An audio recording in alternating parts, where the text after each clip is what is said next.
आज चाहिँ हामी कम्पाइलरले कसरी काम गर्छ भनेर एक्जाम्पल नै हेर्छौं। सो आजको एक्जाम्पलमा चाहिँ हामी एउटा हेलो भन्ने प्रिन्ट गर्छौं। यो चाहिँ एउटा सी प्रोग्रामिङ ल्याङ्ग्वेज भयो।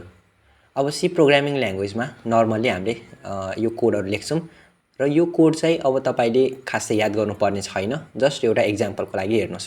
यो चाहिँ हामीले कोड लेख्छौं पछितिर र यो कोड चाहिँ अब कम्पाइल गर्नु पर्यो भने सुरुमा चाहिँ यस्तो देखिन्छ। यसलाई चाहिँ हामीले प्री प्रोसेसिङ भन्छौं। प्री प्रोसेसिङमा चाहिँ यो सबै कामहरु भइरा हुन्छ।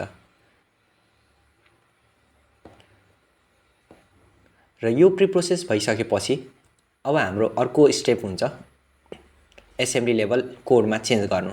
सो यो कोड चाहिँ यति सानो भइदिन्छ एसेम्बली लेभलमा।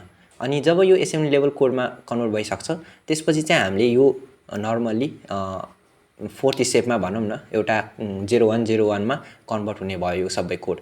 सो यो कोड चाहिँ 0101 मा चेन्ज भइसकेपछि अनि फाइनली हामीले एक्जिक्युटेबल फाइल पाउँछौं अनि .exe भनेर। सो .exe भनेर एक्जिक्युटेबल फाइलमा चाहिँ फाइनली हाम्रो यो हेलो भनेर प्रिन्ट भइरा हुन्छ।